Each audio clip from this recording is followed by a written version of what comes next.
What is the most insane documentary you've ever seen? If it makes you feel any better, Jake cleaned himself up, is happy, working for you and has been sober for 10 years. His life was saved by fellow wrestler DDP. It's worth checking out the Resurrection of Jake the Snake documentary. Sadly, Jake did have a horrible upbringing, though. Aside from the actual murder, I found it so weird that Benoit would visit the Guerrero household, go to Eddie and Vicky's bedroom, hug Eddie's pillow and just weep. I get that people handle grief in different ways, but Eddie's death completely warped Benoit. He was an incredibly creepy guy. I'm sorry, but how did anyone ever think this was an actual sport and not a fetish thing, like people are really watching tickling videos for any other reason? I don't think anyone ever really thought that. The main exposure that outsiders had to it was through the recruitment tactics, which were bizarre enough to cause the documentarians to look into it. ETA, in case you haven't seen the documentary, it isn't about people having a weird fetish. It's about people using their money and influence and threats to entrap young men into submitting to their abuse. Tell Me Who I Am was the most heartbreaking documentary I've ever seen. It's about these twin brothers and one of them gets into a bad motorcycle accident when he was 18 and doesn't remember anything from before. His brother has to decide whether to tell him everything or let him live in ignorant bliss. This documentary was a doozy. But I wouldn't say the amnesiac brother was living in ignorant bliss as much as living with lot of confusion about their family, especially as time went on. I was trying to avoid spoilers, but maybe I could have worded it better. I was referring to how the other twin felt right after the accident when he didn't know whether to fill the brother in straight away or whether he could get away with not knowing. But maybe bliss was the wrong word. Grizzly Man by Werner Herzog. It's a documentary about Timothy Treadwell, an environmentalist who spent 13 summers in Alaska camping out with grizzly bears and eventually gets eaten along with his girlfriend, and it was caught on tape, because he filmed everything. Dude was clearly not all there, just a sad story, but fascinating. Treadwell was unmediated bipolar. He made what he knew was a risky decision and 2 lives were lost over it. He knew he was staying too late in the season but stayed away. It always struck me as so deeply tragic because it could have been avoided. It's really hard for me to view it so sympathetic. He was mentally ill and endangered his girlfriend. Someone should have had him 51/50 for messing around with grizzly bears in the first place. I feel like 2 people died and it was completely avoidable. That documentary makes so many emotions for me. I haven't seen too many, but so far Dear Zachary, on top of being one of the saddest movies I've ever seen, that reveal was immensely fucked up, not to mention fucking terrifying with all that red light and screaming sounds. Came here to post Dear Zachary, it fucked me up. It's a movie I want to recommend to people but simultaneously warn them not to watch it. Young vibrant American doctor and only child of elderly parents living in the UK is shot and killed by his crazy girlfriend he was trying to break up with. His parents were planning on seeking justice for him and then killing themselves since their only child is dead. Find out she is pregnant. Find out she is Canadian and extradition is all messed up. Documentary filmmaker is his best friend and wants his unborn son to know about his dad, so he makes a film included stories from all close to his dad. Andrew was an amazing man with many friends and relatives who loved him dearly. The story is told in a way that halfway through you feel like you knew him too or would have liked to. She has the baby. Grandparents moved there to take care of baby Zachary. She is released on bail. 3/4 of the way through she kills herself and 13-month-old Zachary. We get reactions from all the people who told us about Andrew. You will be gutted and ripped apart by how raw and brutal this part of the documentary is, especially reaction from Andrew's father. Grandparents now fight for victims' rights and thankfully have not killed themselves. I went into this blind, after watching a late-night TV host and a guest talking about it. In my humble opinion, it's a documentary unlike the many others I've watched. The subject matter is similar, the emotion behind it sets it apart. I was devastated for the last 40 minutes of the documentary. There are few things I watch that affect me to the point of sobbing. The sense of grief and rage I felt was almost overwhelming, yet I was compelled to finish the documentary. For reference, I watched What Happened to Aunt Diane. That doc is also massively fucked up. I cried, I raged. Dear Zachary hit me deeper. Dear Zachary didn't leave me feeling hopeless. The two people, featured as the end of the doc, actually made me feel a little better. They're exemplary people. The maker and director also did a fantastic job. As heart-wrenching as this documentary is, I think more docs regarding this subject matter should strive to have the same heart and soul as this one did. I was lucky enough to see that in the cinema, and I've never been in an audience that was so utterly hooked before. People were gasping, cheering, simultaneously digging their fingers into the armrests and drawing in breaths at the worst moments. Everyone together. It was great. And if you enjoy Free Solo, check out The Dawn Wall. It's another documentary about a climber climbing El Cap, not free soloing. But you'll find it is another impressive feat. Takes place before Free Solo, and the guy it follows, Tommy Caldwell, is actually the guy Alex looks to for guidance in Free Solo.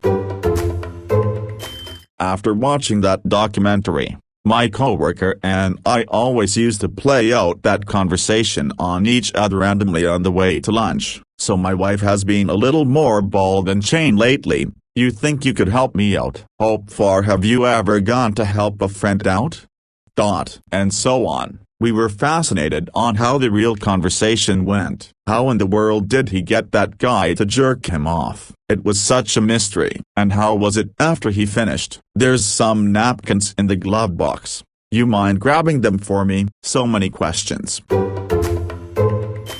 There's something wrong with Aunt Diane is a good one about the 2009 Taconic State Parkway collison. The Woman Who Wasn't There. Highly recommend. It's about this lady who lied about being in the World Trade Centers on 9/11, even founded a survivors group. Really fucked up. The Aunt Diane one was crazy, not so much because of the story but by how the surviving father treated the surviving son. Just so fucked up. He handled his grief horrifically and basically dragged his innocent son through crap for no reason. Also, I was on the Taconic going the opposite direction when this happened. Horrific when we drove by.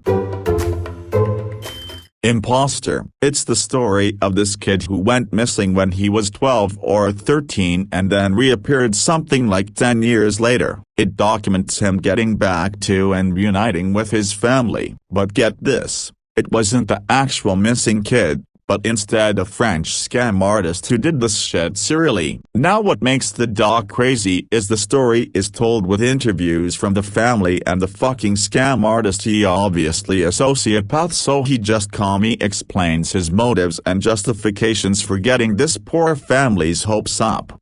There's footage of all this as well as reenactments with the guy. It's super creepy.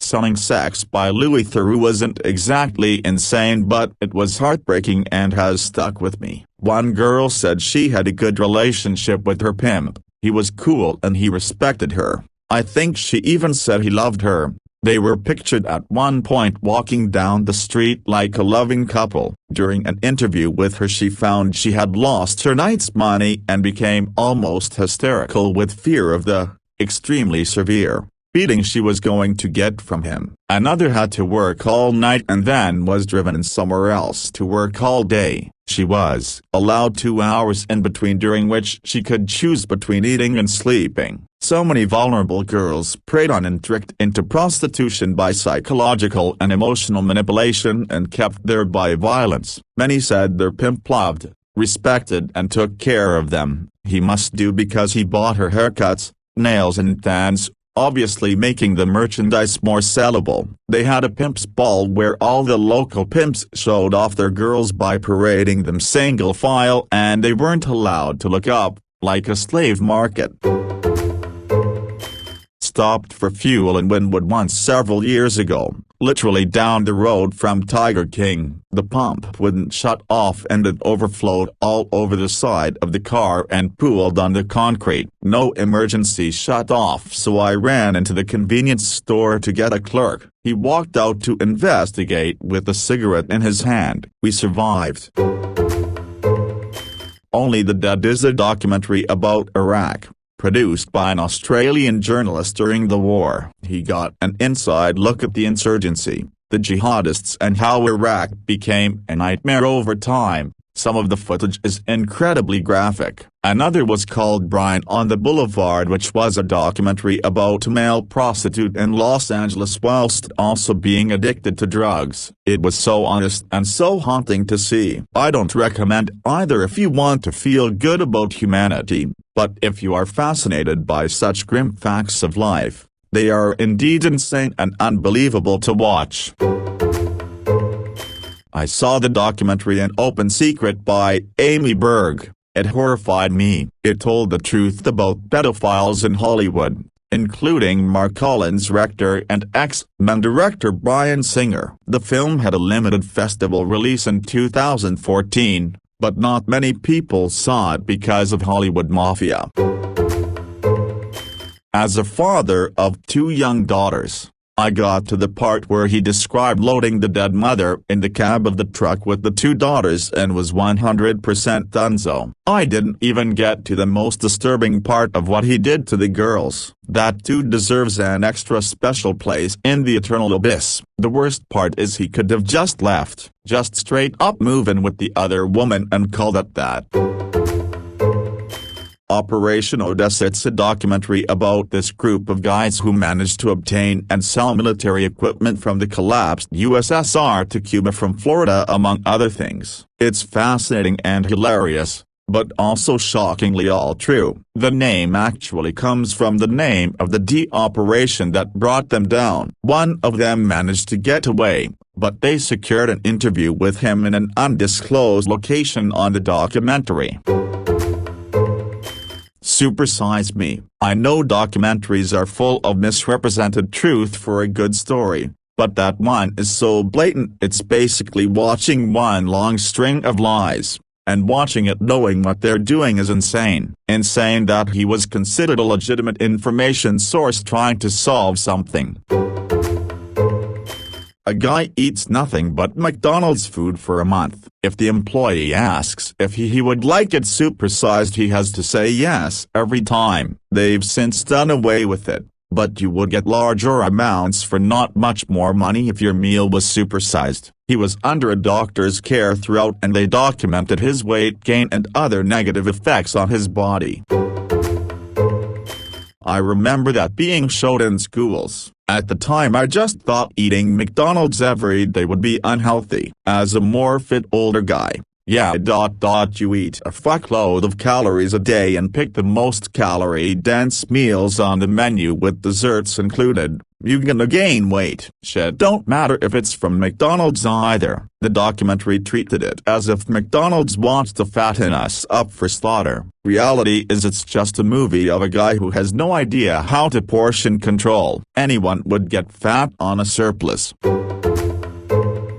Lancet. It was about Lufthansa Flight 181, which was hijacked in 1977. The plane made a big odyssey and the pilot of the plane risked, and lost, his life for his passengers. In the end, the plane got stormed by GSG-9 police units on their first mission, except the captain of the plane, who was shot days earlier, and 3 of 4 hijackers. Everybody survived. The documentary made a very interesting mix of interviews, including with the one surviving hijacker, documentary explanations of the background decisions, and some scenes played by actors.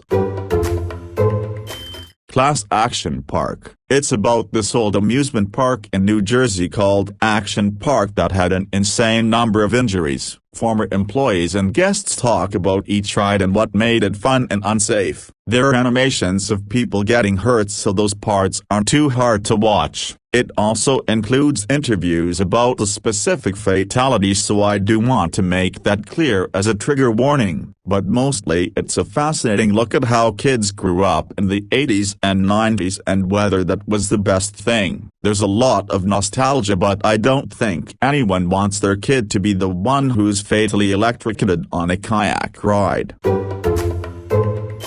Those awful Hitler, Nazi Germany documentaries they played on the History Channel all through the 90s. You know the ones. Hitler and the Occult, The Case for Hitler Being a Gay Man, Ancient Aliens in Contact with Hitler, that fucking Bell Time Machine thing. The series where people try to prove that Hitler escaped to Argentina under a fake identity. It just goes on. All of them are complete and utter garbage. There's an excellent documentary on an incident during the Troubles in Northern Ireland called No Stone Unturned. It's an investigative journalism piece about British forces' collusion and cover-up of the 1994 Lincoln massacre, when 6 people in a bar watching Ireland play in the World Cup were murdered by masked paramilitary gunmen with assault rifles. The methodical, step-by-step investigation and laying out of the very incriminating evidence makes for a truly fascinating watch. 2 of the filmmakers were later arrested by the PSNI and then released. Not an easy watch, but highly recommended. KGB defector Yuri Bezmenov talking about Soviet active measures against the West in 1984. He pretty much predicted the state of the West by 2020. Ideological subversion is the process which is legitimate, overt and open. You can see it with your own eyes. All you can do, all Americans needs to do is to unplug their bananas from their ears, open up their eyes and they can see. There is no mystery. It has nothing to do with espionage. I know that espionage and intelligence gathering looks more romantic. It sells more to the audience through the advertising. Probably. That's why your Hollywood producers are so crazy about James Bond type of thrillers. But in reality, the main emphasis of the KGB is not in the area of intelligence at all. According to my opinion and the opinion of many defectors of my caliber, only about 15% of time, money and manpower is spent on espionage as such. The other 85% is a slow process which we call either ideological subversion or active measures, or psychological warfare. What it basically means is to change the perception of reality, of every American, to such an extent that despite an abundance of information no one is able to come to sensible conclusions in the interest of defending themselves, their family, their community and their country. It's a great brainwashing process which goes very slow and is divided into 4 basic stages. The first one being demoralization. It takes from 15 to 20 years to demoralize a nation. Why that many years? Because this is the minimum number of years required to educate on generation of students in the country of your enemy, exposed to the ideology of the enemy. Finders keepers. A man loses his foot in a small plane accident that also kills his father. He has some PTSD issues that kind of center around the severed foot, which he keeps and stores in a smoker in a storage unit. At some point he stops making payments on the unit and this other man buys the unit at auction. He discovers the foot in the smoker and decides it is going to make him famous. There's a full-on custody battle for this foot and it is just so sad on both sides. It's one of those things. It is such a ridiculous premise you start laughing about it, but then realize those are real people. Real damaged people. I'm not a big documentary person, but the trials of Gabriel Fernandez just really messed me up. That poor kid went through so much shit and CPS did nothing about it. After multiple reports, I'm hoping that his mother and her boyfriend have the worst possible treatment for the rest of their lives, like how they treated him. Also the CPS people who didn't do anything, they need to seriously reevaluate themselves.